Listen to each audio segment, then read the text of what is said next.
brighten up those dark mornings. Wheeler, Ollie, and Lekter. Mornings at the Cabin. Mornings at the Cabin indeed. Wheeler, Lekter, Ollie pulling up a chair as we sit down to another Monday of Mornings at the Cabin. Little post-Hockey Day in Canada blues. That was a wonderful week. And thank you to everyone who checked in on the live stream. Everyone who came by to say hi and say thank you. We're happy to do it. It's one of the things we started this thing for, was to be able to do things like we did on Friday, streaming the games and trying to do commentary. How did you feel about it? You know what? I'm reflecting on it. Pretty terrible. I got a lot of praise. I know, and that's great. I mean, like, I think there were pockets where I was like, you kind of got it all, but like there were some numbers mixed up, and I'm talking about Vic when it's actually Pete, and I'm like, Vic looks great. Yeah, this doesn't make any sense. Yeah. What are you going to do? That was an error in the roster. Cam Bromley is Craig Bromley. Yeah. All kinds of stuff. It should just give you more respect for actual play-by-play. Oh, my God. So when they mess stuff up, you're not like, you idiot! You idiot! Come on! Yeah! Like when Bob Cole calls everyone the Leafs. I mean, he's 80. What are you going to do? He's old. He's too old. And he's one of the greats. But it was a lot of fun. And I would do it again. I would have a copy of the roster, say, a week in advance. Right. And maybe do some little practicing. And a statistician. Just a whole team of analysts, really. Yeah. That would really do it. But we'll get into that. We'll do a little Hockey Day in Canada or Hockey Week in Canada recap. We got some terrible date stories to talk about. Of course, the Oscars happened last night. Some history was made. And Joaquin Phoenix told you, you're not being nice to cows. That's what's up. I already knew that. Mornings at the Cabin, the podcast. Wheeler, Lekter, and Ollie with you on your Monday morning. Doing a little Hockey Day in Canada recap. Well, more like Hockey Week in Canada. 5 days of wonderful, wonderful events. 4 days, pardon me. It felt like 5, right? Yeah. Friday felt like 2 days. Friday felt like 2 days. We were talking for a lot. My voice is still a little tired. I mean, I've been battling tired or hoarseness for the last few weeks or so, and it was getting better, and now it's terrible again. Well, it was kind of 5 days for some people because some of the alumni and whatnot started getting into town Tuesday. That's right. Received some visits, the Prince of Wales Northern Heritage Center, and they started putting together some of those features that we saw on Saturday. Mm-hmm. Very nice, very nice, and some wonderful features shared by Sportsnet as they were here. Really nicely produced stuff. Nice tribute to Carl Bolger and pardon me, and Chris Bergman. And some nice stuff about Robin Mercer-Sproul, and just some nice things around town, just kind of showing off the North and showing off the city. Really nice. Yeah. It was, I watched most of the coverage on Saturday. Yeah. Sad to say, I did not take the advice and set my PVR and go and see the things happening in Scotiabank Park. But I mean, they were there on TV. They were there. I mean, it was right there. The comfort of my own home. That's right. And you know what Scotiabank Park looks like. Yeah, it's 2 blocks away. There we go.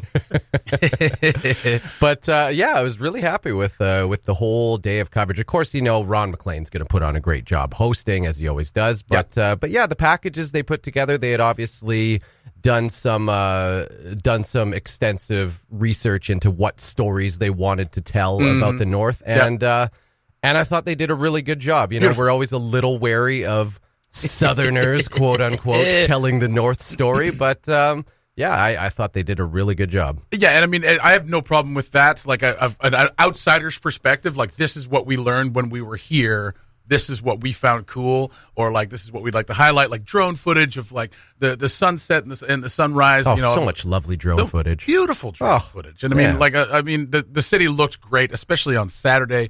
Beautiful sunny day. It was a little cold, but beautiful sunny day. Yeah, but like you said, a little wary of sometimes Southerners kind of having their perspective on it.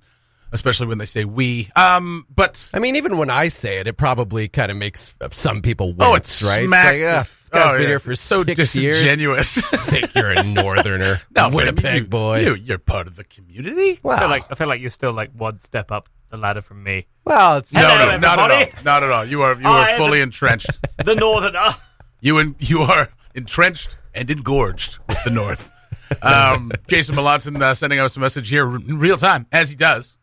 Said it was so tiring, Tuesday to Sunday nonstop. He was helping out with driving. The Melansons were going logistics. Yeah. So big shout out to them for putting in so many hours and helping out so much. It was great to see everybody out and about and everybody excited. Everybody like a real positive vibe throughout the entire thing. Absolutely. Yeah. I mean, we wondered how things were going to shape up as the weeks leading up. It seemed like maybe there was a little bit of disorganization, but I mean that's bound to happen, right? It's a big event. It's kind of an unprecedented event. Like, obviously we've had big events come up here many times before, but not so. I don't think anything like this had really been done. So yeah, it's to be expected that there would be a degree of scrambling towards the end, but the number of pictures I've seen on my Facebook feed of people getting to meet and chat with former NHLers that they grew up watching, just a lot of goodwill. Yeah. In the end, absolutely. Like I feel like it made everyone felt the weekend, whether they were looking forward to it or not. They couldn't help but feel it when it was here. And you realize why these people were selected, these players were selected, to be here because they're great ambassadors for the game, and they all had time, all of them, And I mean, I'm looking back on the beer gardens after the alumni game, and Paul Coffey, Landon McDonald, Ron McLean, all came through, didn't make it about 10 feet from the door, and stayed there for a good hour, just talking to people, taking pictures, making time, and it was really nice to see. And you and I talked about this, Lekter, and I think and Ollie was there with us as well. Did I not talk about it? No, but I mean, Ollie was you were there. You were there, but I mean, Lekter and I kind of talked about it a lot this weekend. Is that during the intermission of the girls' game, AJ tracked down Ron McLean and he came in and he chatted with us. So we have some great video of that, great audio of that for our archives, but to show off as well. And but then Ron came back between games. Everyone was gone. Ron came over and he's like, "Oh, I'm just going to charge my phone." Plugged it into the wall and sat and talked with us for about 15 minutes. Yeah, and like that was the highlight. I was stoked to meet like Landy McDonald and Paul Coffey and all these other guys, but Ron McLean made it very special. It was very special. It was one of those love metaphors. I think we had him for the interview. We had to let him go, of course, because the interview had to end. That's right. But then he came back. That's right. So Ron was ours to keep. Is that a metaphor? I think that's how it goes. What a way to start Valentine's week. That's right. It is Valentine's week. If you love them, set them free. That's the message for Cabin Radio. If they come back, it's Ron McLean. That's right. So I mean, it was great to kind of just listen to him chat. I mean, and everybody said the same thing about Ron. Gentleman, graceful, knows everything about, like, he'll remember everything about you. He's one of those guys who remembers more about you than you know about yourself. Yeah, that's right. And always has a reference to where he's at. For like, when I asked him like, who does Taylor Catcher remind you of? And he said Laurie Ward, and he just got like right there. I just asked him a question right there. He's like, he reminds me of this, and then tells a story about that. And it's pretty impressive to see. And I mean, and not to get into the Ron and Don thing, some people were still, chirping about, having Don up here. Who was still chirping? People were chirping. Who was chirping? The Yellowknife had a story about how, they interviewed Don. He said he wishes he'd be here. Ron said he wished he'd be here. Yeah. There was still a little bit of animosity. I mean, not we all, but a lot of us, myself included, wish Don could have been here. Obviously, it didn't work out that way. It didn't. He didn't want to pay for a personal ticket. So there you go. It is what it is. I mean, take that as you will. But yeah, there was still some of that going around. A very overwhelmingly positive week. Absolutely. Yeah. Not anything bad to say about that. And just want to say hats off to the city of Yellowknife for helping and pull it off and make it a great event for everyone to remember. Put your hat back on. All right. Mornings at the Cabin, the podcast where we cut out all the great music and you're left with the rest. Don't forget to send in those terrible date stories. It's Valentine's week. That's right. It's Valentine's Day on Friday. Do you know what you're going to do? Huh? Got something planned? Who, me? Yeah, you. No. Who, huh? Actually, yes. Who? The day before Valentine's Day. Thursday the 13th. Going out for free steaks from the Elk. Hey, right on, buddy. I like that. Yeah, maybe not bad, I won't join you, but that sounds like a good idea. You are not invited. I don't want to be invited. Okay, perfect. I don't want to be there for that. All right. I don't want to be there for that. You're anyway, going to ruin it, aren't you? What's that? You're going to ruin it, I aren't you? don't ruin things. That would be ruining No, it. like every time I hang out with you and Nicole, I feel like Larry David in Curb Your Enthusiasm. Like I'll say something innocuous and it'll be turned into something else. and then it'll just be like, and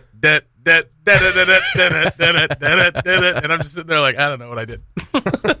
Oh, you know what you did. I know what I did, but I don't know what I did. Terrible date stories, that's right. So if you have a chance to win some flowers from Flowers North and a Valentine's Day gift pack from Great Slave Gifts. And we've already had a few. There's been some doozies, man. And we heard some more over the weekend that we're not going to share just yet, but we did get another entrance. Are we allowed to say their name, this one?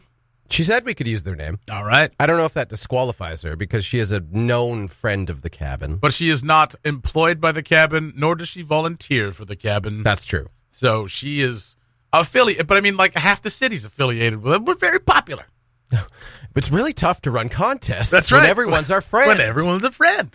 Friend of a friend. We're just so popular. Oh, my God. You can't even be objective. We're so popular. No, it's people who spend a majority of their time in this office are not allowed to win. Okay, that's fair. I think that's fair. Flowers North will do the decisions anyway. That's right. Also are they? true. I don't Also think that's. I don't. Yeah, that's Stacey's going to come in and judge. well. Oh, Stacey's going to come in and do it? Yeah. Okay. Well, Ron McLean's not here, so someone's got to judge. Well, it's not cutest date story. It's terrible date stories. I heard that went really well. Combine the two somehow? Have a cute, terrible date story? Well, we have a That cute, might terrible be- date story. We have the one that's not it's disqualified in my mind. Oh, yeah, right. The Yes. bad date out of Tartan Rapids where they got married afterwards. happy It's like, ending. that's not a Yeah. terrible date. Yeah. That's a great date. That is a cute, terrible So date it's a story. wonderful date. Yeah. Yeah. Okay. So, but it's disqualified. So on we go. Do we want a little background music again? I suppose. Were you digging the Brother Love last time? I know you don't like the Val Venus. It's too a little little too raunchy. It's pretty raunchy. That's Yeah. some harsh saxophone. Yeah. Okay. Yeah. So you want to go with the Brother Love again? Baby making music. Okay. We'll go with the Brother Love. Go ahead. There we go. Yeah. All right. So this story comes to us from, as mentioned, friend of the cabin, Jessica Davy Quantick. She starts by saying, "Oh, you want bad date stories, huh? Okay. You want bad date stories? Gather round, children, for the tale of the Ginger Hobbit." We should mention that JDQ was a writer. Right? Yes. For those who don't Yes. know. For Up Here Magazine. That's right. As a matter of fact. I was in grade school, flipping through Tinder as you do. She meant graduate school. Oh, she must mean grad school. Yeah. Grade school, no. It hasn't been around that long. And I don't think anyone does that in grade school. I don't know. Oh, what those no. kids There's are up people to at these Tinder days. in grade school, I imagine. Let's start again. Sure, I made click. I was in grad school, flipping through Tinder as you do. I matched with this guy. Oh. Seemed nice enough. We arranged to get coffee. When he arrives, he's probably an inch or two shorter than me. He doesn't quite match his picture, but, you know, good on him for knowing his angles. Yeah. So we sit for coffee. Now, I'm fully capable of making conversation about anything, but this guy was a stone. No books intrigued him. No music held his attention. He had apparently never seen a movie ever and had no hobbies whatsoever to speak of. Good start. I'm still assuming all his spare time was spent in darkened rooms, staring at the wall. And now back to the wall. Maybe he's got a concussion. Oh, maybe. Hopefully he's better now. In a last-ditch effort, I asked him about his research. He was wrapping up a PhD. Well, that's pretty cool. You don't have time to do anything if you're doing a PhD. Yeah. What's a movie? Who has hobbies when you're a doctor? My hobby is writing papers. This is the academic Hail Mary, because normally it's everything you can do to get a PhD student to shut up about their research. But this guy, nothing. A shrug, 2 sentences, and we were back to silence. I left the date pretty sure there would not be a second one, until he texted me about what a wonderful time he'd had and asked me out again. That's nice. Then my friends got involved. Oh. Never a good thing. Never let your friends be involved in anything. Someone convinced me perhaps he was just nervous and I was being judgy. Did I want to die alone? Bit dramatic in grade school.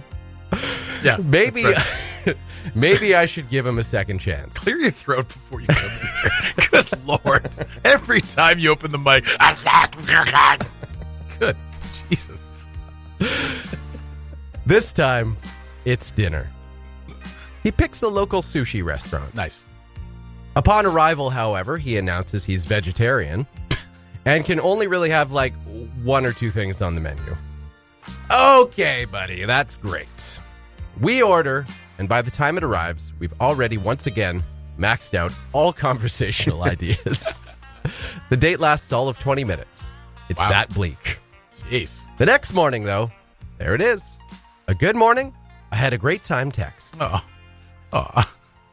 Now, I'm not proud of this part. Oh, jeez. But I did that thing where you just never reply. Ghosted him. He lives to this day somewhere on iPhone Messenger on red. And my cowardly act of ghosting would have gone unnoticed if I wasn't on an exceedingly small campus, where he turned up, presumably everywhere. Over the retellings of this tale, he got the nickname Ginger Hobbit, and for months, even after I'd graduated, I'd get accounts of Ginger Hobbit sightings from my friends. And he constantly, vigilantly, be constantly vigilant to leap behind a potted plant or door whenever I've spotted him, lest he ask me out again. And there it is, the tale of the Ginger Hobbit. That is, those are some terrible dates. I mean, not terrible as in, like, I felt like I might, die. Yeah, he wasn't a freak. He was just a bad date. He was just a bad date. I think this one might fall into the category of the storyteller being the bad date again. I might. Oh, goodness. Who knows? Like, maybe he didn't have anything to talk about because I don't know, JDQ. Because I felt like you were a bad date on that one, JD. He was probably a big Simpsons fan. Yeah. And she just didn't throw out any references. That's she right. gave him nothing. Exactly. Have you ever done that? Not on a date, but like when you're talking with somebody new and you throw in a reference, and if they get it, you're like, all right. Yeah, all right. Yeah, okay. We're okay here. You guys do this to me all the time. Yeah. And you just stand there like half the premise of the show. Dollary dues. And we still like you. Yeah. That's good. You're around. I weathered the storm. You're a great date. Anytime. Actually, yeah. Every morning. I mean, I don't think we've actually asked you about a terrible date, have we? No. I don't really have any. Hold that thought. I don't really have any. I'm a wonderful date. They've all been fantastic. JDQ with the ghosting. Judges are out on that one, but I'm going to lean towards JDQ being the bad date. That's all I'm going to say. She's got another one. Well, we'll hold off on that. That was a long one. Keep sending those terrible date stories and send it to mailbox@cabinradio.ca, or you can send us a message on Facebook Messenger to Mornings at the Cabin or to Cabin Radio NWT. We'll read them on the air and silently judge you. Or maybe not so silently. The Mornings at the Cabin podcast was recorded before a sort of live, thankfully not in the studio, audience. Did you watch the Oscars last night? I know neither of you did. I did on a crappy stream. It froze 20, 30 times. Oh. But it was fun. That's why I didn't watch it. That's right. No, and I mean, I like watching the Oscars. And the thing is, over the last few years, I've watched fewer and fewer and fewer movies. So when I get to the Oscars, I'm like, that looks really good. I should see that. Now, I've seen a bunch of them this year, which is nice.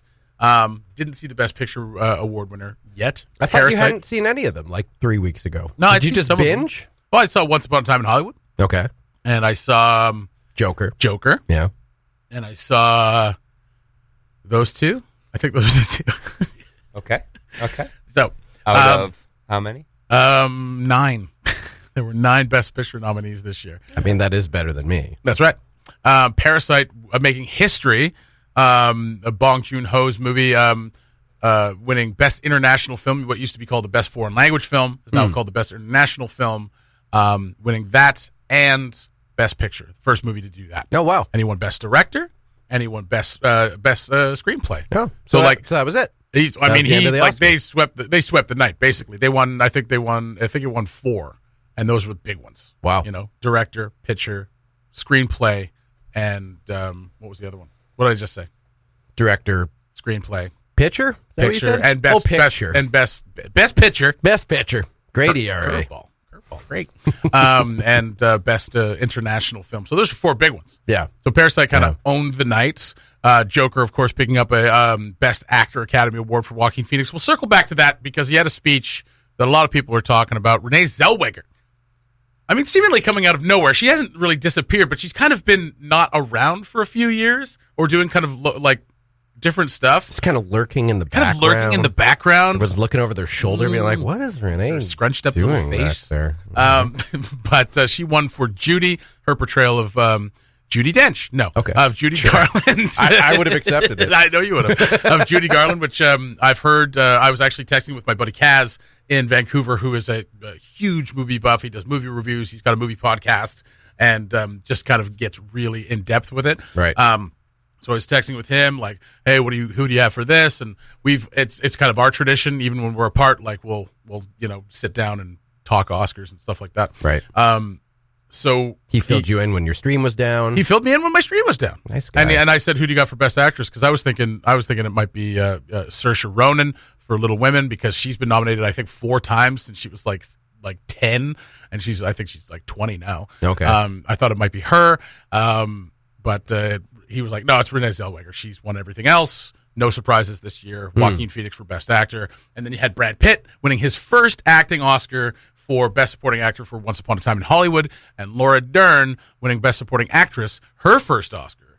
And now she's been around a long time. She's one of the best actors of her generation, winning Best Supporting Actress for Marriage Story. Brad Pitt's first Oscar, like first specifically Oscar. for Yeah.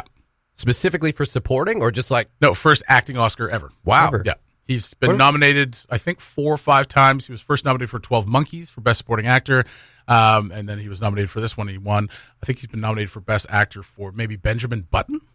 Okay. Moneyball? Did he get any? I don't think. Oh, yeah, maybe. Yes, he did. I think he got an acting nom for Moneyball. He's great in Moneyball. Yeah. Great movie. He's really good. So yeah, that was kind of the night. Some really nice ones out there as well, like the score for Joker, and one by a woman's name who I cannot remember how to pronounce. She's Icelandic, I believe. Oh, Bjork. Yeah, it was Bjork. No. But it was like I said, I was watching on a stream because I don't have cable, so it's kind of annoying. It freezes all the time, so you're just kind of up and backing up and like trying to reload it and all that stuff. So I did miss some of it. Missing all the great commercials. This is a great break to have, where it's just like you guys didn't watch it and I had missed like half of it. This is good. But the reason everybody's talking about Joaquin Phoenix is, it was his year. Like he's been nominated. I think this is his 5th nomination, and it was one of those things where it's like this guy's been nominated a bunch of times. This is the performance. I think it's one of his best. I don't think it's his best, but I think it's one of his best. And Joker kind of like had a lot of steam coming in. It had 11 nominations, and I think it won 3. Yeah. And the Best Actor being the biggest of them. And his speech, he was very emotional right off the giddy up. He was very humbled. He said, "There's so much gratitude. I'm not above any of these people." Like it's all that kind of standard stuff. Did he move his lips when he talked? Why? He usually doesn't do that. He's very like but he took the opportunity, and this is not the controversy. That's a controversy, but like that's how Joaquin Phoenix would say. That's right. Controversy. Some people don't like it when actors take that moment to say something political, right? Yeah. But he mentioned why. He mentioned his gratitude for having the opportunity to make a living at this, telling stories, which is exactly what like that's, as an actor, that's kind of what you're grateful for. Probably what you should do. Yeah. If you have a career as an actor, which is a very rare thing, you're lucky. You're incredibly lucky. So show gratitude. I have a chance to tell stories for a living. That's what I get to do. Yeah. So one of the things he mentioned was that having that gratitude, having that luck, and being able to give a voice to the voiceless is one of his goals, one of his things that he likes to do, and this is his avenue to do that. Right. That is absolutely legitimate. Totally legitimate. He took this opportunity to shed light on cancel culture, for one. I'm waiting to see a little bit of backlash against that, because basically he said we shouldn't be canceling people because they've made mistakes. I've made mistakes. We've all made mistakes. Yeah. And of course, the first thing that kind of pops into my head, and I'm sure other people too, it's just like, well, no, you can cancel people like Harvey Weinstein, or you can cancel people like Bill Cosby. You can, because they've done such terrible things that it's like, you know what, you're done. But like when it comes to maybe a bad joke you told 10 years ago, like let's all relax. Yeah.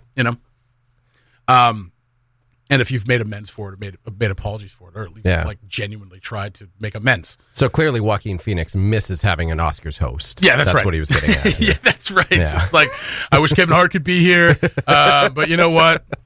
Twitter feeds and whatnot. Yeah. So he highlighted that, and then he highlighted animal cruelty and animal rights, talking about we feel justified in stealing a calf from a cow, and then taking the milk that's meant for that calf and putting it on our cereal and on our coffee. And I mean, it's it's something he's very passionate about. Animal rights is something he's very passionate about. He's vegan and all these things. And so, I mean, that was his chosen thing, his chosen path, his chosen cause to highlight in that moment. Right.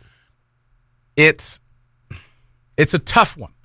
It's a tough one. It's a good thing to do. I think it's a good thing to use your platform for something positive like that, to like he said, give a voice to the voiceless. Right. However, on Hollywood's most opulent night, millions of dollars being spent, you're literally holding a statue covered in gold, and saying, "Listen, like I mean, at least he was like, we should all do better. Like that's kind of the thing. We should all do better, and that's a good thing. That's a good thing to say. Yeah. So that garnered a little bit, not controversy, but people are talking about it.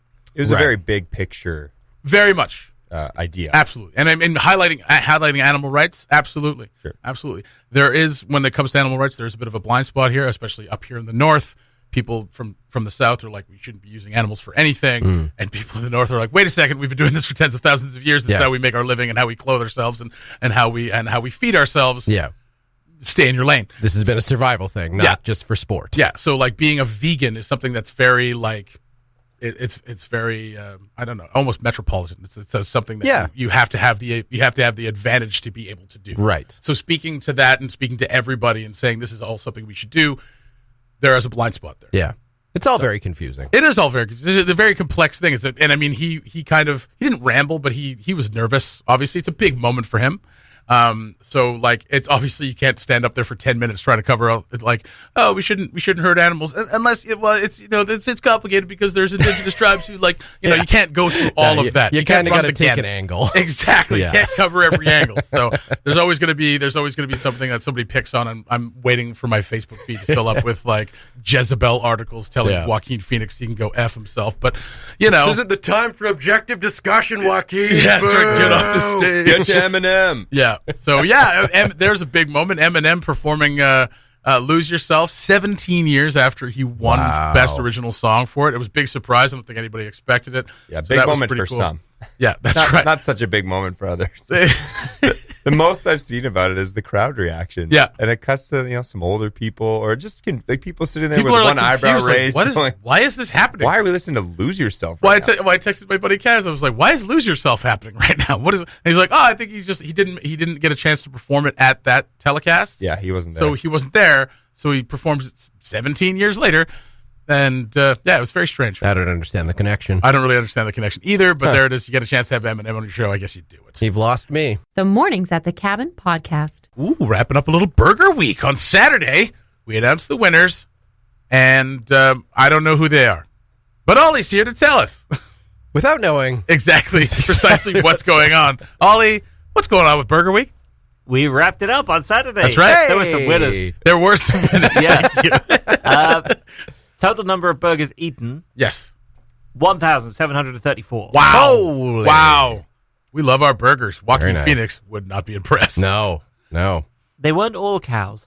That's true. Oh, there's some pork in there. Veggie burger. And there was the veggie Chicken burger. Chicken burger. There you go. We're equal opportunities murderers of animals. Ostrich burger. Buffalo burger. Moving swiftly on. Good morning to my mother listening to this and now Shark mad at fin me burger. for just making that line about the whole meat thing. Yeah, sorry. We donated $3,500. Wow. Amazing. Amazing. Nice. As a result of that. So we did that little check presentation. I say little check. It's an oversized quite the novelty check. opposite, really. behind me here, and it's really quite a big check. It's a very impressive check. Sonia, who organized this, doesn't do things by halves. No. She's a very impressive organizer, and that is a very cool check. It looks great. Is that your signature on there? That is me trying to do a signature very large. And Yeah, you find it awkward trying to do your own signature largely? I mean, I'm not great at doing my own signature at the best of times, and certainly not trying to do it on an oversized novelty check. Mine looks different every time I do it. Yeah. So, we gave all that away, and Cammy Mayu is the winner of Canadian North Flight. Yay! Oh, I knew that part. I saw that part of the video. That's good. Congratulations, Yeah. Cammy. Yeah. Now, you drew a name. There did. was some controversy. Now, I did not draw the name. You did not. You're the right. name was drawn out. Yeah, that's right. It was drawn out, and you said immediately, this person cannot win. Stop entering and stop eating burgers. Who was it? Before anyone had even drawn the name, I had joked that if this is anyone to do with Cabin Radio, then I'm going to have to disqualify them immediately Yes. because like anyone associated with Cabin Radio can't go around winning the flight. That's right. What? Even tenuously connected. And I drew the name right out, and let's just say it's somebody intimately acquainted with a key member of staff at Cabin Radio. Intimately engaged, you might say. I might say engaged. Lecter, I might say engaged. Oh, that's too bad that she didn't win. Yeah, I mean, I would have liked to have gone to Edmonton. That's, you know. It was just like awkward text message to Lecter at the end of that. Be like, yeah, so you're probably going to see the draw that we just did at some point, and you might notice that I stutter somewhat over the winner. But yeah, drew Nicole's name out of the hat and looked at that. I was just like, Can't do it. can't let that happen. Can't do it. Oh, I can't read that writing. Okay, well, I guess on to the next entry. There it is. Yeah, that was, I don't know. It always seems, life seems to continually hand me opportunities to really hack off Nicole. Like just when I think I'm clear of the last one, another one is served up on a silver There you go. platter. There you Like, go. oh, here you go. Would you like to deprive her of flights? Great. Yeah, thanks, life. It's a great bit. The bit that keeps on giving. That's right. Just Yeah. dissing Nicole. Well, no diss. I mean, at least I congratulations. haven't. I haven't done a full AJ yet, and been like, not like thanks for coming AJ bit. Well, what was it? Honorable mention. Honorable I should have mention, totally that's right. done that. I should have said Yes. honorable mention to Nicole. Oh.